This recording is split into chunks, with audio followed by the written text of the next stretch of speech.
Assalamualaikum warahmatullahi wabarakatuh. Bertemu lagi dengan Bang Bek. Ini kali keempat Bang Bek tampil di Kampung Silat Jambang. Komunitas para pesilat di sini ada 56 perguruan yang berkumpul di Kampung Silat Jambang. Nah, sekarang ini dari Tarung Besi ingin sedikit berbagi wawasan tentang teknik cara mengantisipasi serangan kejahatan yang menggunakan senjata celurit. Nah, mungkin teknik tarung besi efektif bagi tarung besi, tapi belum tentu efektif buat Anda yang punya latar belakang bela diri yang berbeda. Karena segala teknik senjata akan dimulai dari background bela diri yang Anda miliki. Paham ya? Kita akan mulai sedikit, kita bongkar masalah mindsetnya dulu nih tentang bela diri untuk keselamatan.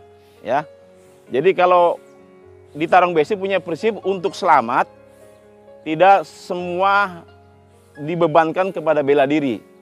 Jadi untuk selamat itu faktornya banyak. Jadi kalau mau selamat jangan cuma mengandalkan bela diri. Jaga lidah bisa selamat. Banyak teman bisa selamat. Kalau cuma mengandalkan bela diri, kita mau cari selamat. Bela dirinya hebat, tapi lidahnya nggak dijaga. Wassalam Bang. Nah, terus ditekankan lagi untuk selamat juga nggak mesti bela diri. Banyak teman silaturahmi, giliran mau bentrok, kita lihat si Anu anaknya si Anu temennya si Anu, selamat nggak? Itu yang harus di depan. Jadi mindsetnya dirubah. Jangan keselamatan itu dibebankan semuanya di bela diri. Ya, hari ini khusus ngebahas menyelamatkan diri dari serangan senjata celurit yang membahayakan jiwa kita. Ya, tapi kita pakai menggunakan pisau. Jadi kita jelaskan penggunaan antisipasi celurit dengan pisau itu kita nggak ngeliat konteksnya ini melanggar hukum atau tidak melanggar hukum. Ini lebih kepada pembahasan murni, pembahasan teknik bela diri, ya. Dan ini akan bisa dimanfaatkan sama para pencinta Kampung Silat Jambang untuk dilatih. Karena untuk teknik-teknik antisipasi senjata tidak bisa dihafal Bang, apalagi cuma sekedar paham. Paham tapi nggak bisa pun nggak bisa menjamin. Karena kalau untuk mengantisipasi senjata, modalnya nggak cuma paham, bisa, tapi biasa. Bagaimana kita membiasakan serangan celurit, menghindar serangan celurit, fokusnya apa? Fokusnya membiasakan dengan serangan-serangan yang berbau senjata tajam. Ya, kita mulai dulu. Kalau di tarung besi, cara melatihnya, kita nggak mulai dari fokus di teknik misalkan bacok abang kita begini, enggak. Kita dilatih dari instingnya dulu. Ini kita ukur ukuran badan, ukuran kena. Abang sahabat, hap. Nah, kita terbiasa untuk coba menghindar. Jadi body moving, main gerakan badan dulu, dimulai. Jadi nanti suatu dadakan pada saat tangan belum bisa siap, minimal badan sudah. Nah, kita bisa hitung. Kalau posisinya di sini, nggak mungkin dia larinya begini. Jadi kita tahu alurnya, jalannya senjata nih. Ya. Karena tubuh itu akan bergerak mencari posisi yang lebih nyaman dari posisi tangan. Kalau posisi begini, dia nggak mungkin. Dia pasti akan pilih bacok ke sini. Nah, kayak semacam begini ini kan ukurannya ngebacok nih. Abang bacok. Nah, jadi dilatihnya bacok, hop. Nah, jadi pas lagi. Nah, jadi habis bacoknya. Nah, jadi buat habis. Siap. Hop, hop. Nah, gitu. Jadi dilatih itu satu. Drillnya awal. Jadi dilatih mulai gerakan menghindar. Menghindar. Bacok lagi, menghindar. Lagi. Bacok lagi, sabut balik. Hop, hop gitu. Hop. Nah, jadi terus. Hop. Nah, itu salah satu drillnya. Jadi dilatih ini sabut begini. Tuh. Ini cara pola latihan untuk ngelatih insting gitu. Ya, gitu. Sabut bawah sama dilatih cara insting menghindarnya. Insting menghindarnya. Jadi dilatih tuh. Jadi belum menggunakan ini tangan dan kaki. Baru basicnya dia menghindar. Jadi ini dilatih ukurannya kena nih ya. Ukurannya. Ini bacok mundur. Jadi bacok. Jadi bacok. Tuh. Nah, sama di sini juga. Tuh. Ini satu. Tuh. Ini kurangnya kena nih, kurangnya. Pacuk, hap. Lagi. Nah, jadi dilatih untuk insting itu tuh yang penting. Karena nggak semua teknik senjata harus dipapakin, misal macok hap, harus begini. Gitu. Dan kalau di tarung besi, senjata tuh jarang yang namanya pacok. Kita tangkap gini. Kita enggak. Ini lebar. Ini licin. Orang punya senjata ini, ya, pakai senjata ini powernya lebih besar dari kita nih. Adrenalin lebih besar dari kita. Karena di hatinya udah punya niat jahat. Yang jadi persoalan kita yang mau dibacok, hatinya masih baik. Gitu. Harus mengantisipasi kejahatan, tapi tetap nggak boleh jahat. Nah, itu PR tuh. Ya, pas harus dibacak. Kalau di kita, kalau antisipasinya pakai pisau, itu lebih enak. Masuk salah tuh. Nah, ini kan bisa di sini masuk, sini masuk. Nah, dia sebelum bergerak ini udah gitu. Itu kalau kita pakai pisau. Jadi pada saat pakai pisau bukannya dia bacok kita begini. Enggak, bukan begitu. Jadi cukup pada saat posisi bahayanya masuk sini udah lewat. Masuk kap. Tuh. Ini mulai. Seret, sini seret. Nah, jadi nah, itu ngebetelnya pada saat tangan kanan yang kirinya pun ikut campur lebih. Bisa masuk. Wah, nih masuk. Cocok dulu. Seret, masuk tuh. Tuh. Seret. Nah, itu kalau pakai pisau. Tapi balik lagi. Ini sama yang nyerang jahat, yang diserang juga jahat. Karena sama-sama menggunakan senjata. Tapi ini konteksnya bukan dalam perspektif undang-undang nih. Lebih kepada murni nih. Menggali teknik bela diri. Pada saat kita diserang sama celurit. Ini kita masih megang pisau nih. Megang pisau, abang sabut lagi. Set, nah sabutnya swing. Nah gitu, nah itu ya. Jadi sabut, set, masuk up. Hop. Nah ini tinggal gini dong. Jadi cuman kalau pakai pisau, jadi tinggal mumuin dia berangkat, pulangnya tungguin. Dia masuk, set. Nah ini nih, ini jangan lama nih masuk, karena ini kan bergerak lagi nih, gitu. Karena posisinya kita mau selesaikan bukan dengan cara tangkap tangan yang megang senjata, tapi kita masuk, kita lukai langsung, set. Nah banyak tuh kalau pakai pisau, gitu. Jadi artinya kalau pakai pisau itu, kalau diperbolehkan jahat, pisau lebih atraktif pada saat harus menghabiskan target lawan, gitu. Karena serangan celurit itu bisa diukur. Jadi dari sini turun, sini sabet, ini turun, nah bawa lagi. Nah itu kita hitung tuh, namanya jalannya senjata. Jadi kalau kita memahami senjata serangan, kita harus tahu dulu. Kalau terbiasa dengan senjata, ini 1, ya, 2, 3, 4, mana lagi tuh? Itu kita kumpulin itu. Oh senjata. Kalau di sini nih orang pasti cenderung, gitu. Kalau di sini orang pasti cenderung, nah gitu. Jadi kalau orang di sini, apalagi yang awam, begini, masih nyabatnya begini, enggak. Nah, karena dia akan ngerangsang badan untuk bergerak di posisi yang lebih nyaman dengan postur tubuhnya, dengan posisi tubuhnya. Tuh, bacok lagi. Tuh. Nah, gitu. Jadi jangan kita nggak hafal. Kalau 1, 2, 3, 4, itu aja polanya. Kalau senjata. Jadi dan itu harus benar-benar dilatih. Bukan cuma sekedar bisa. Kalau cuma sekedar bisa, misalkan abang bacok, udah 1 bisa. Sekali-kali doang bisanya nih, tapi nggak terlatih. Ini bahaya nih. Kalau tiba-tiba serangan tuh terjadi perubahan gerak. Tadi begitu bang, buak, tiba-tiba balik begini. Nah, karena hafalan, ini repot. Karena untuk menghadapi senjata bukan teknik hafalan, gitu. Tapi gerakan yang dilatih, yang pernah dilatih, dirangsang. Karena responsifnya serangan dari menggunakan senjata itu harus memang terlatih. Misalkan bacok, hop, tuh, jadi menghindar, lebih banyak menghindarnya. Kalau yang teknik-teknik yang sering kita lihat kan orang lebih sering bacok misalkan hop sini. Jadi moving lah apalah gitu. Tapi secara basic maksudnya kalau orang awam mau berlatih dimulai dari biasa dibacok hindar. Nah, jadi bacok lagi, lagi hap, lagi hap, maksimal, buat, hap. Jadi lebih banyak dilatih menghindar. Jadi posisinya ukur dulu tuh, ukur dulu. Jadi ukur, bacok tuh, bacok lagi, bacok lagi, bacok lagi. Nah, jadi itu dilatih terus. Jadi yang dihafal. Kalau untuk mengantisipasi senjata nggak boleh hafalan, resikonya tinggi gitu. Karena perubahan gerak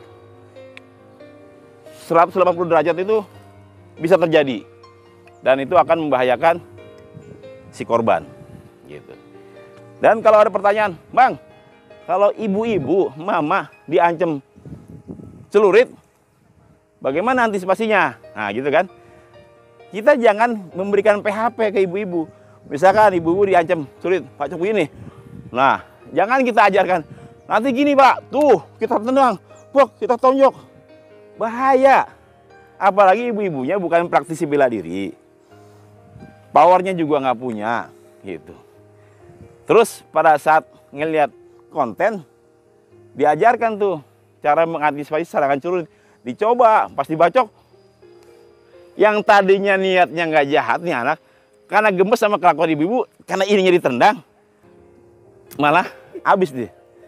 Jadi ngitungnya begini, Bu, kalau misalkan mau diserang senjata tajam, kita mau selamat nih, diancam misalkan. Nah, dia mintanya apa? Mintanya dompet misalkan. Ibu ngukur, mahalan mana dompet sama badan ibu? Mahal badan ibu, kasih dompetnya, selamat, selesai. Gitu. Terus, kedua lagi dibacok. Yang penting escape, bisa menghindar, bisa melarikan diri dari bahaya. Targetnya bukan untuk melumpuhkan, apalagi mengalahkan. Terlalu berharap tinggi. Yang penting selamat. Pura-pura nangis. Atau kalau misalkan ibu bisa teriak yang kenceng. Ibu bisa lari. Nah, yang penting lagi selamat itu butuh yang namanya ikhtiar, preventif. Kalau ibu-ibu merasa nggak punya bela diri, fisiknya lemah, jangan mengundang kejahatan. Ya, kalau perempuan jangan mengundang kejahatan. Pakai rok mini yang mengundang kejahatan syahwat. Atau misalkan kejahatan pencurian, penjamretan. Jalan tengah malam pakai pakai kalung emas segede-gede gaban. Kan mengundang kejahatan. Jadi ikhtiarnya itu penting juga. Jadi jangan disalahkan pada saat posisi begini, diancam, ini pakai kalung emas nih gede. Kita pengen selamat juga dengan teknik bela diri nih. Kayak praktisi guru-guru di Silat Jambang. Wassalam ibu, jangan. Ya, jadi belajar realistis. Karena kalau untuk teknik bela diri itu tidak mudah diterapkan dalam dunia nyata. Yang bisa diterapkan bukan apa yang kita paham, apa yang kita bisa, bukan. Tapi apa yang biasa. Gitu. Yang biasa kita latih, itulah yang bermanfaat pada saat di pertarungan nyata. Gitu. Kalau cuma sekedar paham doang, misalnya abang bacok, tonjok, bacok menghindar, buat masuk, buat. Nah itu kan namanya baru sekedar bisa. Tapi kalau nggak dilatih, ini tuh yang disebut bisa tapi nggak biasa. Misalkan dibacok, ini udah kesini dulu nih. Otak kita bilang, iya harusnya ditangkis sih bang. Nah harusnya ditangkis, karena apa? Bisanya begitu, karena bisanya bacok, tuh harus segini. Karena nggak terlatih, ini udah nempel dulu nih. Baru mikir nangkis. Nah itu namanya bisa tapi nggak biasa. Ada yang paham tapi nggak bisa. Dia tahu, nonton YouTube ajok begini. Nah pas dibacok, ininya dipegang nih. Nah itu karena paham dong, tapi nggak bisa. Yang seharusnya nangkepnya ini, tiba-tiba bacok, nangkepnya ini. Itu paham tapi nggak bisa. Nah, kalau bisa tapi nggak biasa, bacok, udah nempel nih, baru, wah. Kenapa? Nalurinya telat. Karena nggak terlatih. Itu harus paham ya. Jadi harus bedain. jangan semuanya di plat rata. Teknik yang harusnya untuk profesional dikasih ke ibu-ibu, mama. Otomatis kan kita praktisi bela diri nggak mampu mengedukasi ibu-ibu. Kalau teknik itu bukan teknik buat dia, bumerang buat dia kalau dilakukan gitu. Jadi harus paham ya. Jadi kalau misalkan kita di sahabat celurit, kalau hitungannya kita udah nggak sanggup nahan, bisa sahabat pilih lepas, dipilih lepas pulang. Buat, nah pulangnya tungguin. Kalau pakai pisau lebih enak, cepet, gitu. Itu, ya. Nanti pun balik lagi, misalkan masuk, buat balik, hap, tuh. Nah itu kan ini bahaya nih kalau kita telat, pas masuk kita telat, ini habis. Apalagi cuma sekedar sahabat, nah ditahan doang nih. Ini kalau orang punya bela diri, dia turun ke bawah, dia ke atas, dia misalkan buat balik gini, tahan tuh. Nah ini dia bisa tarik begini, bisa berubah gerak ke bawah, bisa set banyak. Jadi memberikan peluang untuk serangan berikutnya terjadi. Kalau di kita tekniknya sekeras apapun senjatanya, misalkan masuk, hop, buat. Nah ini yang penting apa? Strumnya dulu nih. Ini bisa punya power karena ada supply instruksi senjata. Dibuat lemah dulu nih supaya ini nggak berlanjut. Entah pukul ininya, colok. Jadi tabok, colok, tabok, colok. Nah, bisa. Jadi bisa hantem ini, bisa colok, bisa ini. Itu dalam persekian detik akan melemahkan ini jalur power yang ada di sini. Kalau udah tang, ini udah. Jadi jangan sampai dibacok, hop, buat kita sibuk mikirin ini nih. Ini masih gede nih powernya nih, masih gede. Mau kita begini, tangan satu dia ditarik, tangan dua kita tahan nggak ketarik, cuma punya ininya kita ditarik nih. Nah, ya ngitungnya sampai segitu tuh kalau senjata. Makanya lebih aman, lebih simpel. Saya nggak mempertontonkan teknik-teknik yang sifatnya teknikal nggak, tapi lebih kepada prinsip dasarnya untuk selamat dari senjata tajam serangan. Ketika diserang masuk, contoh ini ya. Jadi lemahkan dulu saluran powernya. Kalau ibarat kabel, ini setrum jalur, stop kontaknya cabut supaya ini nggak punya strum lagi. Karena kalau udah masuk misalkan stop, buat ini kita tonjok di sini nih, bak atau mata kita colok, ini kita tenang nih. Ini ngelepas ini gampang nih, tanpa dilepas juga dia, gitu. Jadi jangan ada teknik misalkan masuk, buat kita beginilah, banyak dan sebagainya. Ini beda tipis sama adegan sinetron, ya. Jadi untuk yang di luar kalau di PHP begitu, balik lagi kalau nggak terlatih akan bumerang buat Anda. Nah, gerakan apapun kalau memang teknik itu terlatih, itu akan efektif. Misalkan abang masuk, hop, tuh kita balik begini satu, itu ya udah melintir pasti. Kalau balik lagi nalurinya itu harus terlatih. Atau bacok turun begini, masuk, tuh kan begitu tuh enak tuh. Kan sebelum balik nggak usah mikir ini, hantam dulu ya, deng. Nah dia mau bergerak, buat, nah kita turun gini nih, gitu. Jadi enak kan? Jadi itu balik lagi, itu bisa dilakukan sama mereka yang terlatih dan terbiasa. Nalurinya dapat. Kapan dia akan dapat selaknya? Gitu. Gimana Bang Sigi? Oke, jadi saya nggak mau banyak cerita tentang teknik ininya, cara nanggis gimana, prinsipnya. Jadi mereka mindsetnya dia harus diberikan pencerahan dulu. Jangan sampai teknik yang bukan konsumsinya dia digunakan di lapangan, akan jadi bumerang buat Anda. Dan ingat lagi, selamat itu bukan tanggung jawab bela diri. Bisa jaga lidah, banyak silaturahmi. Kalau jaga lidah, insya Allah kita selamat. Banyak silaturahmi, kita mau berantem tiba-tiba lawan kita, temennya adik kita, anaknya teman kita, saudaranya teman kita, jadi berantem nggak? Nggak, itu selamat. Ya, cara berpikirnya begitu ya. Masih ini, Bang Maki? Cukup? Ya. Nanti kita berlanjut ke episode berikutnya. Kalau mau tahu detail lagi tentang tekniknya, datang ke Tarung Besi. Kita ajarkan yang jauh lebih teknis. Oke? Dari saya Bang Bek, saya ucapkan Assalamualaikum warahmatullahi wabarakatuh. Selamat. Juga terima kasih buat Syatafak yang telah membantu acara tutorial pada hari ini. Semoga bisa bermanfaat dan bisa menambah wawasan para pemirsa Kampung Siap Jambang. Assalamualaikum warahmatullahi wabarakatuh. Dari Bang Bek, Tarung Besi. Ya.